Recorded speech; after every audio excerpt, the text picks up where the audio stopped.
وضو کرنے جا رہا ہے، وضو کرنے گیا، جا کے نہا لیا، کوئی مسئلہ نہیں، نہانے کے لیے نہ نکلے، وضو کے لیے جائے اور پانی بہا لے، کوئی مسئلہ نہیں، اس کے لیے نماز لکھی جا رہی۔ آگے دنیا کی باتیں بھی ہو سکتی ہیں، یہ نہیں کہ منہ بند کر کے چپ کر کے بیٹھ جانا کہ میرا اعتکاف ہے۔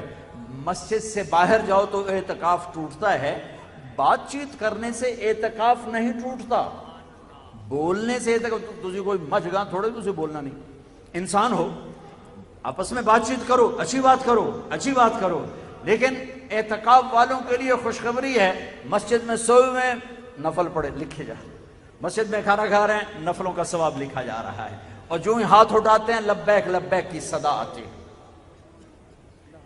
اس میں تراویح کی نماز ہے، تراویح کی نماز ہے، تراویح کی نماز ہے، سنو سنو، ہر سجدے پہ 1500 نیکی لکھی جاتی ہے، ہر سجدے پہ 1500 نیکی لکھی جاتی ہے، ہر سجدے پہ جنت میں سرخ یاقوت کا محل بنتا ہے جس کے 60,000 سونے چاندی کے دروازے ہوتے ہیں، ہر سجدے پر جنت میں ایک درخت لگتا ہے جس کے نیچے 100 سال گھوڑا دوڑ سکتا ہے۔ تراویح نہ چھوڑنا، 8 پڑھ کے نہ بھاگ جانا، تراویح پوری پڑھنا، 20 تراویح ہیں۔ یہ جو 4 تراویح کے بعد ہم بیٹھتے ہیں نا تھوڑا سا، اس کی اصل کیا ہے؟ بیت اللہ میں جب تراویح ہوتی تھی صحابہ کے دور میں تو وہ 4 تراویح پڑھ کے ایک طواف کرتے تھے، پھر 4 تراویح پڑھتے، پھر ایک طواف کرتے، پھر 4 تراویح پڑھتے، پھر ایک طواف کرتے، تو ان کو سحری کا ٹائم ہو جاتا تھا، پھر جا کے سحری کھاتے تھے۔ مدینے والوں نے کیا کیا؟ ان کو پتہ چلا کہ وہ مکے والے تو طواف کرتے ہیں، ان کا ہم 40 پڑھیں گے، تو ایک زمانہ تک مسجد نبوی میں 40 رکعت پڑھتے تھے، مقابلہ تھا، مقابلہ، چونکہ 20 سے اوپر پڑھنا کوئی منع نہیں، مسنون سنت 20 ہیں، کوئی اوپر بڑھائے تو کوئی منع نہیں، سنت 20 رکعت ہے، کم از کم 60,000 نیکی روزانہ لے کر جاؤ، بیچ میں چھوڑ کے نہ جاؤ۔ تراویح سال میں ایک دفعہ اللہ کہتا ہے شوق سے پڑھ لو، اللہ دے گا، آخری رات ہوگی، اللہ اعلان کرے گا میرے فرشتوں گواہ رہو، رات کی تراویح اور دن کے روزے کے بدلے میں نے سب کو معاف کر دیا، سب کی بخشش ہوگی۔ زہ مقدر حضور حق سے سلام آیا پیام۔ رمضان، یہ چودھری رمضان کتوں آ گیا؟ رمضان کا مہینے کا نام کیا ہے؟ رمضان، یہ نام رکھا ہے اللہ نے، اور 11 مہینوں کے نام رکھے ہیں عربوں نے، محرم، صفر، ربیع الاول، ربیع الثانی، جمادی الاولی، جمادی الثانی، رجب، شعبان، شوال، ذوالقعدہ، ذوالحج، یہ 11 نام تو عربوں نے رکھے، اور مہینے کا نام رمضان اللہ نے رکھا۔ کیوں؟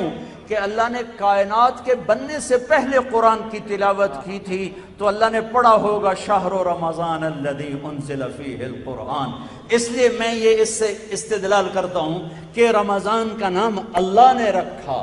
اچھا، رمضان تو روزے دا چکر کی ہے، ربیع الاول کیوں نہیں نام رکھ دیا؟ ربیع الثانی کیوں نہیں رکھ دیا؟ ربیع الاول کا مطلب ہے پہلی بہار، ربیع الثانی دوسری بہار، تو کوئی بہار کا نام روزے کا ہوتا؟ رمضان کا پتہ مطلب کیا ہے؟ جل جانا، جل جانا۔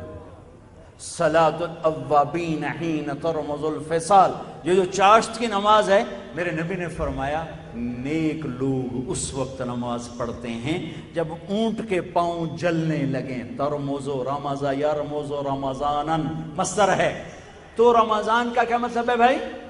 جل جانا۔ تو روزے اور رمضان میں مناسبت کیا ہے؟ اب میرے حلق میں بھی آگ لگی ہوئی ہے، سوکھ گیا ہے، اور پیٹ میں بھی آگ لگی ہوئی ہے، بھوک ہے، ٹھیک، آپ کا بھی یہی حال ہے، اب سب گھر میں بیٹھے ہوئے ہیں، ٹھیک ہے۔ میرا اللہ کیا کہتا ہے؟ آگ کیا کرتی ہے؟ لوہا ڈالو، جلا دیا، آگ، کپڑا جلا دیا، لکڑ جلا دی، پتھر جلا دیا۔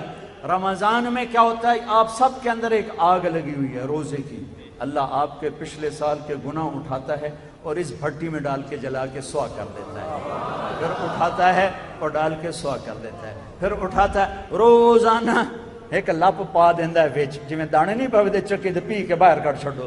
تو اللہ تعالیٰ ایک روزہ رکھا، جی ایک روزہ، پچھلے گناہ اٹھائے، ڈال صاف، اگلا روزہ گناہ اٹھائے صاف. اگلا روزہ جب 29واں روزہ ہوتا ہے تو 335 دن 335 دن یا چاند کے 355 دن.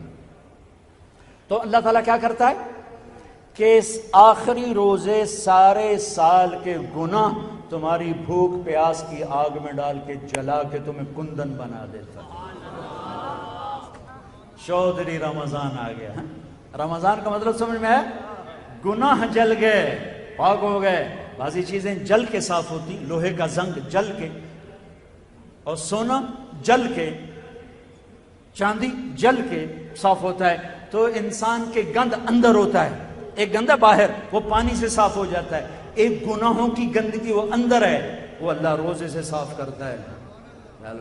پاک ہو گیا, صاف ہو گیا. اللہ نے ہمیں یہ دیس دیا تھا 14 اگست نہیں, 27 رمضان المبارک. ہمارا یوم آزادی لیلۃ القدر ہے, ہمارا یوم آزادی شب قدر ہے. کیا یہ اتفاقاً ہوا کہ شب قدر, اللہ کر, مجھے پتہ تو نہیں, میں تو پیدا بھی نہیں ہوا تھا, لیکن مجھے یقین ہے کہ اس سال شب قدر 27 ہی ہوگی کہ ایک اسلامی سلطنت وجود میں آنے والی ہے. 2 ریاستیں اسلام کے نام پر بنی ہیں, 2 ریاستیں, ایک مدینے کی ریاست اور ایک پاکستان کی ریاست. ہمارے بزرگوں نے ایک خواب دیکھا تھا, ایک دیس بنائیں گے جس کا مطلب ہوگا لا الہ الا اللہ, جہاں ماں کی عزت ہوگی, بیٹی کی عزت محفوظ ہوگی, نوجوان خوددار ہوں گے, افسران دیانتدار ہوں گے, حکمران رحم دل ہوں گے, قاضی عادل ہوں گے, مالدار سخی ہوں گے, غریب مستغنی ہوں گے, عورت باحیا ہوگی, مسجدیں آباد ہوں گی, شراب خانے ویران ہوں گے. اس خواب کو تعبیر تک پہنچانے کے لیے 6 لاکھ انسان ذبح ہو گئے. لیکن آج شب قدر میں بنا ہوا دیس شراب میں ڈوب چکا ہے, زنا میں ڈوب چکا ہے, ظلم و ستم میں ڈوب چکا ہے. میں کسی سے گلہ نہیں کرتا, آؤ ہم اپنی ذات سے شروع کریں. ہم لوگوں کو نہ بدلیں, ہم اپنے آپ کو بدلیں کہ آپ آج کے بعد نیت کرو کہ اللہ کی نافرمانی کی زندگی نہیں گزرے گی. نیت کرتے ہو سارے, نیت کرتے ہو سارے, نیت کرتے ہو سارے. دیکھو میرے بھائیوں, روزہ ہے, ہوا ٹھنڈی ہو کے چل رہی ہے, گرمی کے باوجود ہوا میں ٹھنڈک بتاتی ہے کہ اللہ پاک کی رحمت اتر رہی ہے, اللہ پاک کی رحمت اتر رہی ہے. ہاتھ اٹھانے سے پہلے سارا مجمع ایک دفعہ پھر توبہ کر, کہو یا اللہ میری توبہ.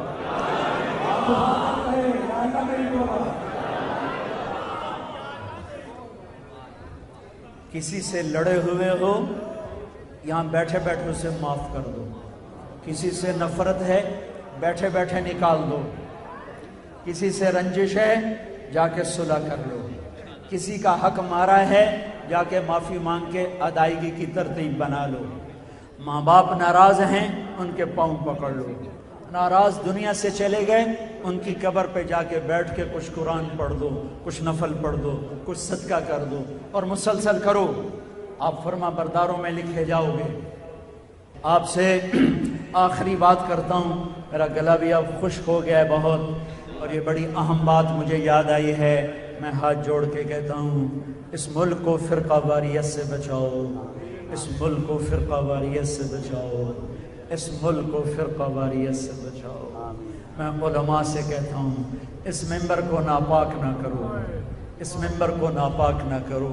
اس ممبر سے اگر ایسا بول بولا گیا جس نے مجمع کو 2 ٹکڑوں میں تقسیم کر دیا, جس نے بھائی کو بھائی سے متنفر کر دیا, جس نے مسلمان کو مسلمان سے دور کر دیا, تو اس نے ممبر کے ساتھ غداری کی ہے, خیانت کی ہے, وفا نہیں کی ہے.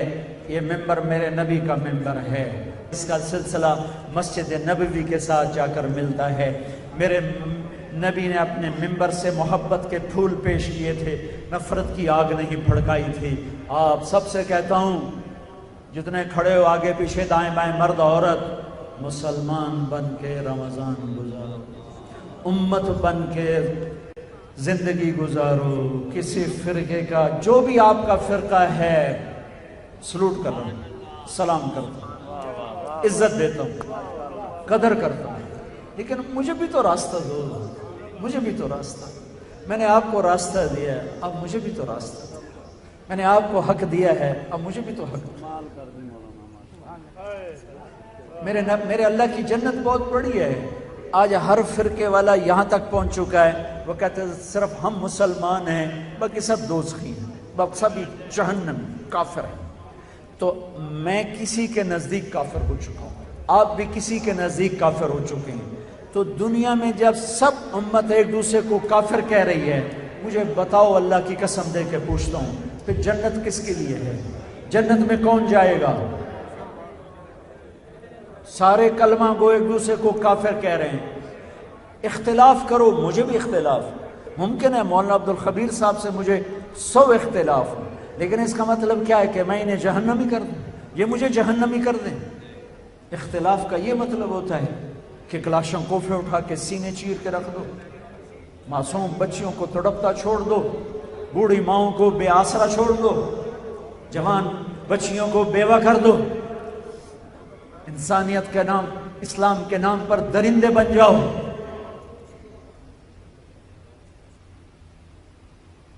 ایک جگہ چند نوجوان کھڑے تھے، داڑیاں پگڑیاں، میں نے کہا السلام علیکم، مجھے دیکھنا، جواب نہیں دیا۔ میں نے کہا السلام علیکم، مجھے سلام کا جواب نہیں دیا۔ مصافحے کے لیے ہاتھ بڑھایا، مصافحہ نہیں کیا۔ میرے نبی تو کافر کے گھر جا کے روٹی کھا رہے تھے۔ عقبہ، اگر میں ان کے نزدیک کافر تھا تو ان کو چاہیے تھا مجھے گلے لگاتے، مجھے کھانا کھلاتے، پھر مجھے صحیح بات سمجھاتے۔ یہ کون سا دین ہے جو تمہیں نفرت سکھا رہا؟ یہ نفرت کہاں سے لائے؟ میرے نبی نے تو منافقوں کو سینے سے لگا کے رکھا۔ اور اللہ کا واسطہ دیتا ہوں، قرآن پڑھو، قرآن صرف مولویوں کی باتوں پہ نہ رہو، صرف خطیبوں کی باتوں پہ نہ رہو، صرف خطیبوں کی تقریروں پہ نہ رہو، قرآن پڑھو، قرآن کا ترجمہ پڑھو، اپنے نبی کی زندگی پڑھو، اپنے نبی کی سیرت پڑھو، جو اتنا بڑا کلیجہ لے کے آئے تھے کہ عبداللہ بن ابی کا جنازہ پڑھا دیا۔ آپ کی مجلس میں منافق بیٹھے ہوتے تھے اور آپ کو پتہ ہوتا تھا یہ منافق ہیں، آپ نے ہمیشہ ان کے سلام کا جواب دیا۔